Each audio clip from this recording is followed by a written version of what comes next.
hello. So you can find yourself a comfortable seated position.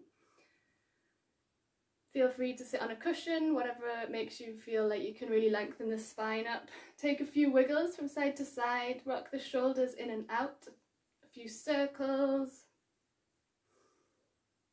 You can also start to stretch the face a little bit here before we are going to start in our beginning bit. I wish I could see your faces. Take a yawn as well. And then you can take like quite a theatrical, deliberate yawn here, like you're just stretching first thing in the morning. And now you can close the eyes down or take the gaze down the nose, whatever you prefer. We're just trying to turn the focus inwards with this gesture and get away from any outside distractions. Start to feel for that lift up tall through the crown of the head and that rooting down through the base of the body. So we'll not stay in our opening posture for long, but I'm going to just talk about what we'll do today and give you a moment here with the eyes closed or the focus down to start to check in with how everything's feeling in the body. So you might notice parts that are obviously quite tense or tight. You might notice other parts which feel like they can really easily relax.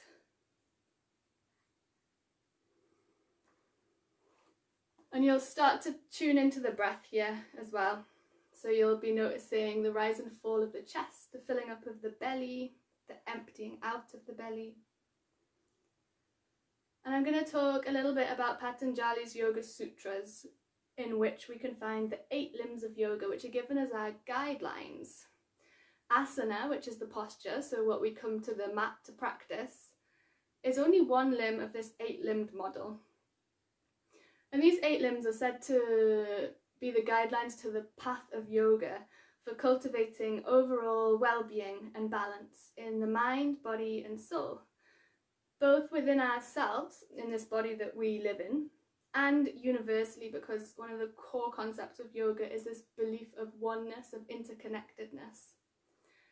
So the first 4 stages of the 8 limbs of yoga focus on developing a strong ethical code and also taking care of the body, cultivating a kind of inner awareness, all of which are said to prepare us for the next 4 stages of the 8 limbs of yoga, which concentrate on coming up into higher states of consciousness.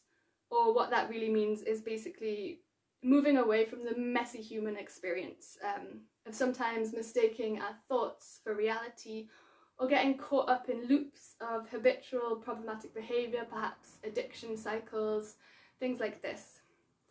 So the 8 limbs of yoga really describes a way of life. And it's not so much a set script, it's not a linear thing that we move through and then reached an end point of being fixed. It's basically an ongoing practice. And yoga is part of that practice. So I just wanted to give the postures that we do on the mat a little bit of context today. So whilst we're going to be focusing on quite an active flow this lunchtime, it's got that backdrop of being part of a bigger picture. And as you're sitting here with the eyes closed, you're actually focusing on, you're practicing pratyahara, which is the 5th limb of yoga. And it means sense withdrawal, or switching off from external distractions. Turning the focus to look at our inner world rather than be preoccupied with our outer world. So you can take a little moment here to really focus on your next breath. Feel that big inhale, the expansion. And notice on the exhale the parts of the body that can soften a bit more as you breathe out. Then you can blink your eyes open. You can have a little look around the room to orientate yourself to your surroundings. You can look and notice colours, notice what you see. So you could repeat to yourself things that you're seeing, like there's some books, there's a lamp.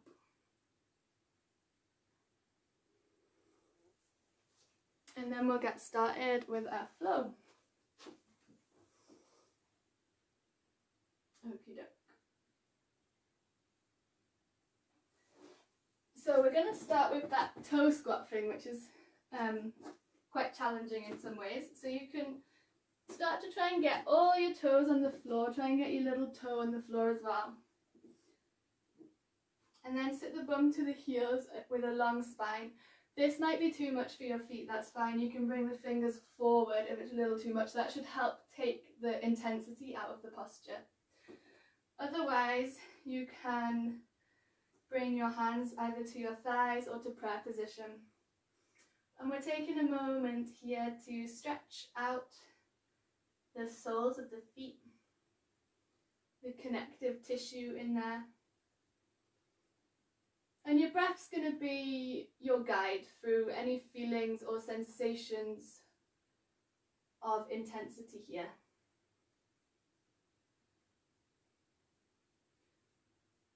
We'll not stay for too long, so I'm going to count down from 5, 4, 3, 2, 1. Pop your hands forward and tap out the feet. Then you can sit your bum to your heels, and we're going to circle out the wrists a little bit to warm them up because we will be doing some weight bearing postures. You can take the hands out forward, flash the fingers. This is quite a symbolic way as well to get rid of any stress you might have been carrying in the body. So as you flash your hands forward and then to the sides, imagine you're really like flicking out anything stressful that might have happened this week.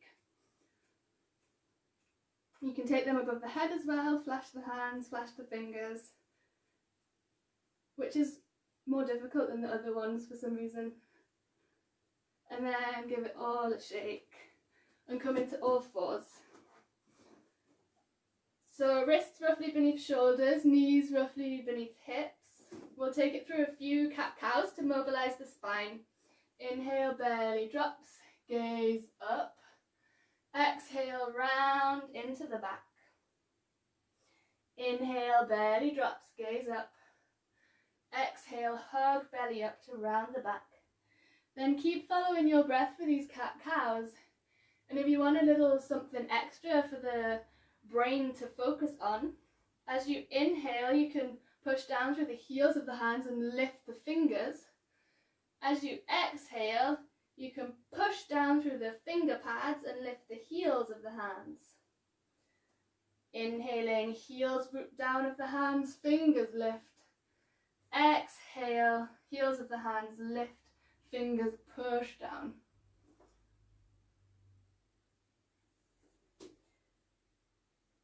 And then you can come back to your neutral back, so flat back. You're going to reach the left hand forward, thumb points to the sky. Start to deliberately hug in and up through your lower belly here. As you kick the right heel back. Oh, I've got some flowers in the way. So hopefully you've got enough space to stretch that right foot back. You can point the toes at the ground. And we'll take a few moments of balance here. So you're really lengthening forward through left fingers, lengthening back through right heel. And you're noticing that abdominal engagement that's helping with your balance here. You're then going to take your arm and your leg out to the side, depending on what you've got room for. You might be able to kick that leg straight or have the knee bent, but the knee stays as lifted as you can. 3, 2, 1. Back to centre. Give yourself a little shimmy from side to side. Then stretch the right arm forward, right thumb points to the sky. Start to deliberately hug in and up through the belly and kick the left heel back. So you're finding this length to begin with. You've got your left hip dropped in line with your right. You're reaching, extending away through the hand and extending back through the heel. How long can you make your body? Then start to take the arm and the leg out to the side, whatever you've got space for, finding balance here. Holding for 3, 2, 1. Sit the bum back to the heels, bring the heels of the hands together so you can circle out the hands. And then the other direction. And it can be quite nice to kind of push the backs of the hands together here, getting a bit of a stretch there, moving the elbows from side to side. And giving them a circle and a flick. My yoga mat always gets really bunched up here. Okay, we're coming into our down dog now, but we're not going to rush it. So let's take a bit of time to set up our alignment. So from your all fours, you're going to pick up your right hand, step it one handprint forward, and then the same with the left. Your index fingers, so your pointing fingers, are going to be parallel to each other. And you want to spread your 10 fingers, so you're making your hand nice and wide, giving yourself solid foundation. From there, you're going to start to lift the knees, hover the knees, then slowly start to move the belly and the chest towards the thighs. So we're keeping the knees bent to begin with. We're pushing down through the hands. We're squeezing the belly to the thighs, pressing the chest towards the back, and then you can either keep your knees bent if it helps you to keep the length of the spine, or you can start to reach your heels down in the direction of the floor. Head is dropped. You can shake it yes and no a little bit.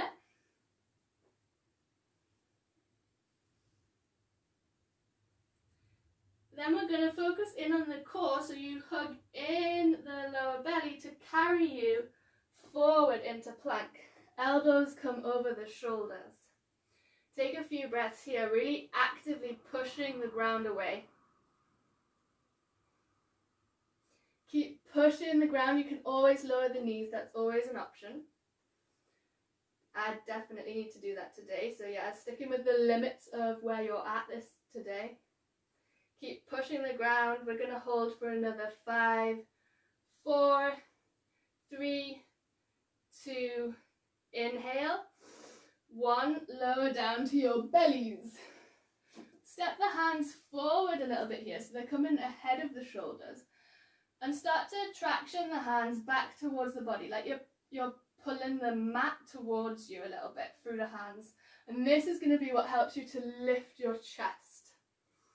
So you can have quite a bend in the elbows, you're peeling the chest forward, the pelvis is pressing down, and you've got that pull through the hands towards you, which is helping the chest to shine forward. The shoulders are coming down away from the ears, and the gaze is down the nose, so we're not crunching the neck to look up here, we're looking down the nose. Take an inhale here. Let the exhale be what carries you down to press your forehead to the mat and bring the arms by the sides of the body this time. You're going to squeeze your legs together so the feet can come together. You're squeezing the inner thighs together, the whole of the legs together. When you're ready, start to lift the shoulders, head, arms, legs. And you're still looking down the nose. You've got this real sense of reach back through the fingertips, back through the tips of the toes. So you're making your body as long as possible. And the arms reaching back are helping to draw your shoulders back, like you're trying to almost squeeze something between the backs of the shoulder blades. You can also interlace the hands here if that's available for you, the fingers. Or you can keep the arms strong by the side. What's going to make you feel most balanced and strong here? 5, 4, 3, 2, 1. You can bring the hands to make a pillow and rest your head for a few moments of rest here. Feel the way that the belly pushes against the mat on the inhale, so it's ballooning out, pressing on the floor when you breathe in. And when you breathe out, perhaps the body starts to feel a little more like it's sinking down into the ground.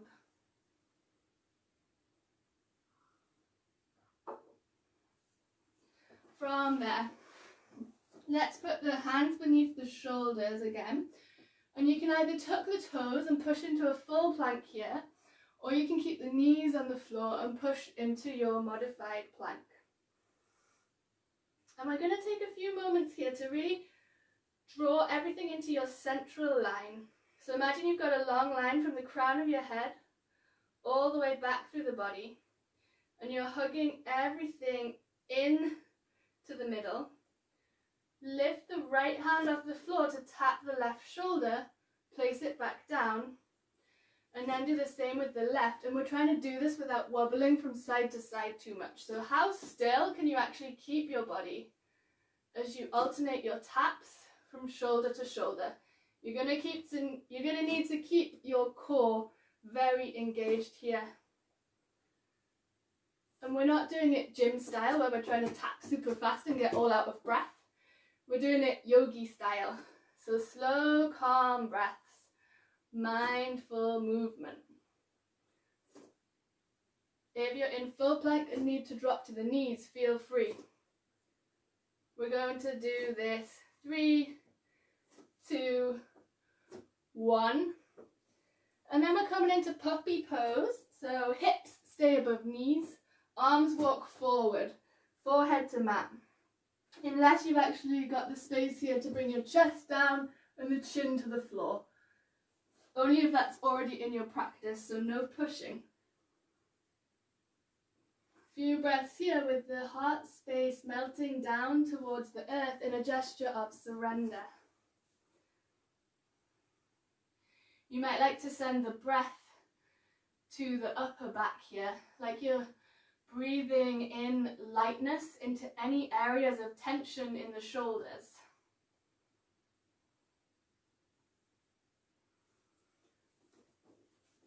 From there, let's come back to all fours.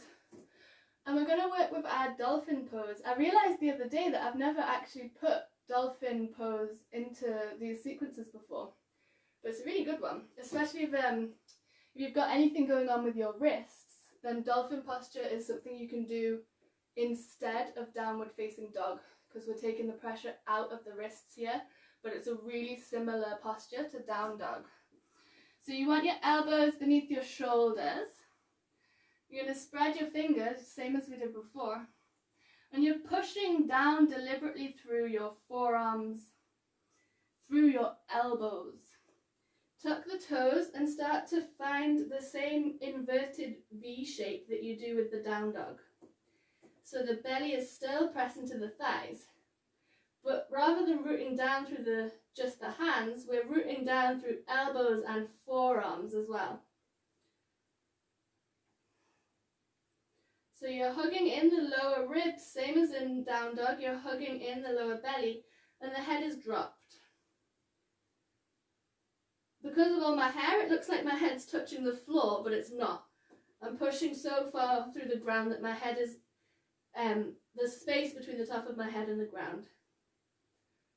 And what you can do here, if you want an extra challenge, is come right up onto the tippy toes and bring the shoulders stay above the elbows, but just feel how you bring a little more weight into the arms there.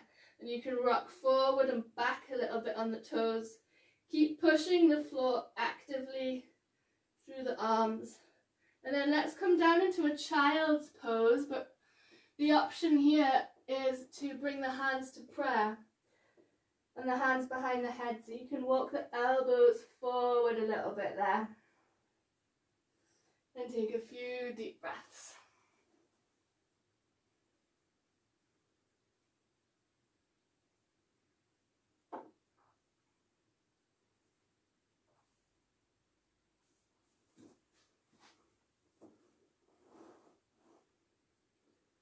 And then when you're ready, we're going to peel ourselves up and come to the top of the mat. So you can take a little forward fold here, bending the knees as much as you need, letting the head drop, holding the elbows, rocking from side to side. Nice feeling of heaviness through the head. Then slowly start to roll up. You can breathe in as you roll up. Roll the shoulders forwards and backwards a little bit. And then rock from your heels to your toes. So you come up on the heels and back through the heels. The hips will come forwards and back a little bit. Then press down through the feet here. And we'll go through a few sun salutations to build heat and energy in the body. So this is a really good thing to do first thing in the morning, or like we're doing now, midpoint in the day as well. Sometimes I like to do it just 3 sun salutations in a work break to help get me fired up for my next bit of work. So let's inhale to reach the arms all the way up, big stretch. Exhale, hinge from the hips to drop the head, forward fold. Inhale, halfway lift, so this is flat back position. Exhale, back to plank, lower the knees and the chest. Inhale to your little back bend, high or low. And exhale to push the ground, lift up to down dog. And settle here into your down dog. Rooting down through the corners of the hands.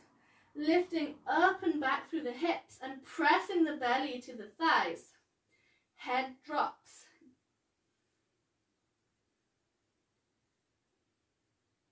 Then lift your heels so you're on your toes. Bend your knees and squeeze your belly to your thighs as you look forward between the hands. We're going to use this as a launch pad to either step or take a little jump to the top of the mat.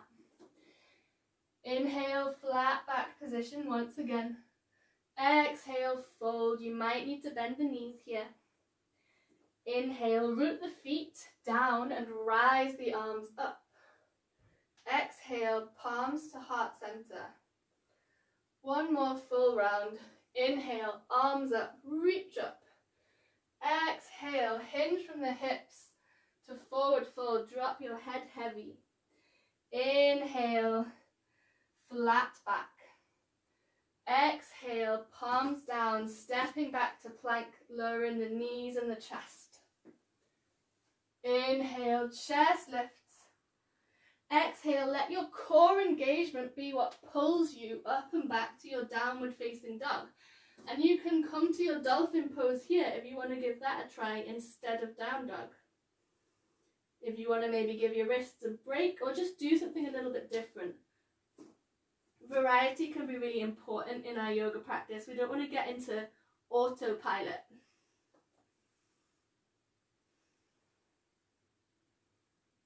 And when you're ready, you can step all the way forward or jump or however you want to travel.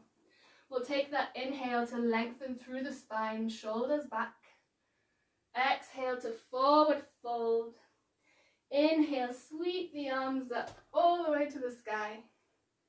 Exhale, palms to heart center. Take a moment here to close your eyes.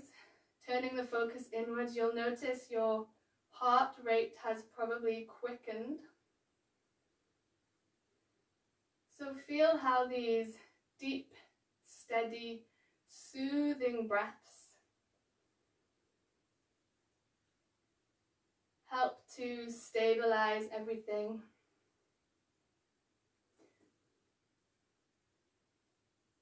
Okay, we're going to do one more challenging postures before we lie down.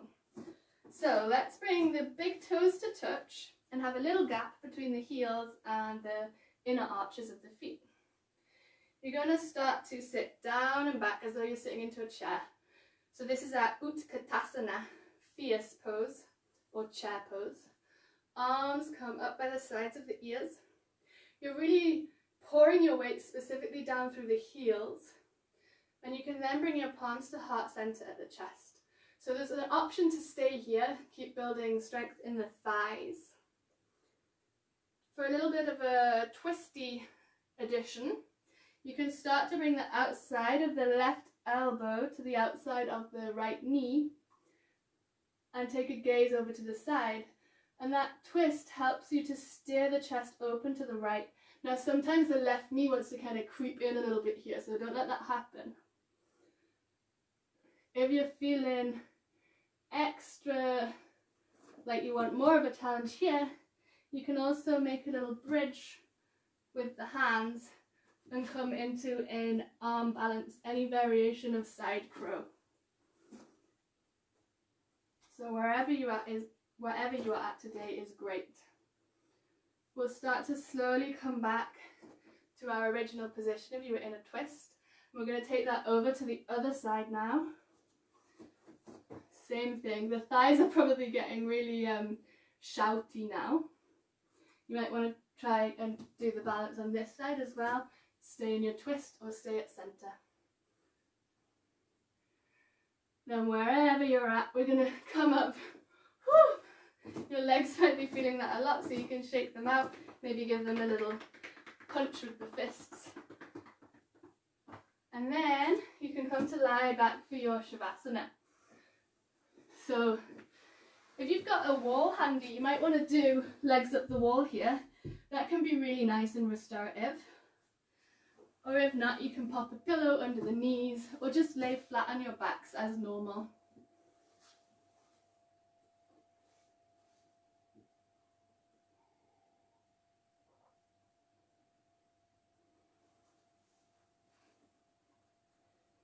And you'll let the eyes close here. So coming back to that pratyahara, that sense withdrawal.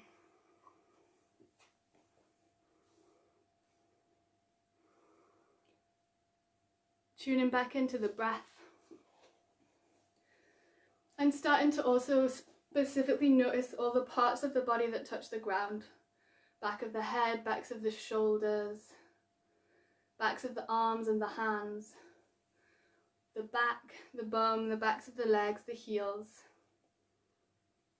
Notice the pull of gravity through these parts of the body.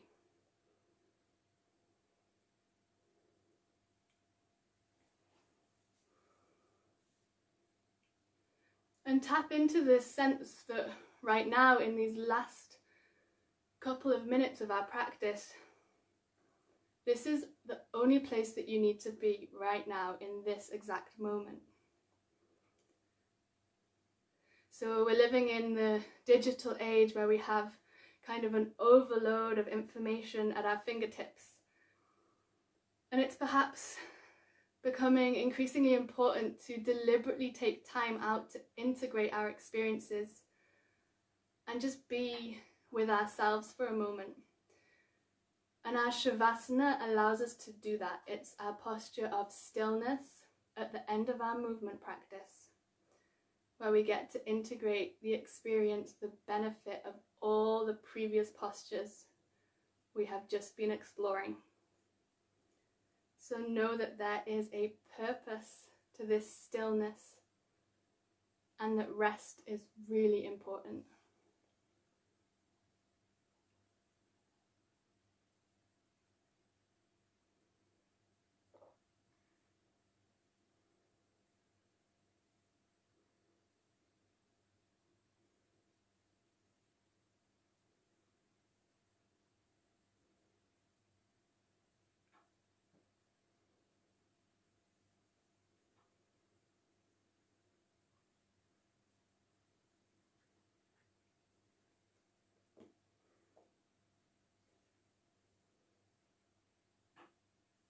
Gently start to deepen your breath.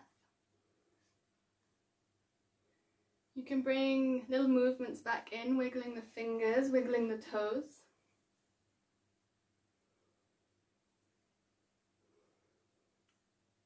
Maybe rock the head from side to side.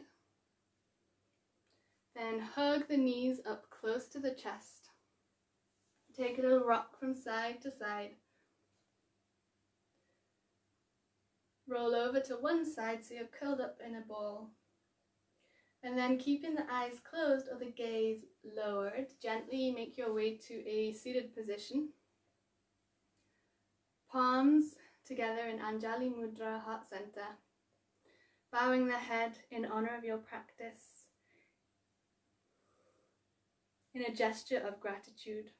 And perhaps take this moment to thank yourself for sticking with it for this full 30 minutes. There's all kind of things that grab our attention, so it's actually quite a big thing to be able to stick at something, even if it's just for 30 minutes, especially now in this strange time we're in. So well done. You can blink the eyes open, take a little shake of the head, and stretch the arms out. and you're ready for the rest of the day. So I've got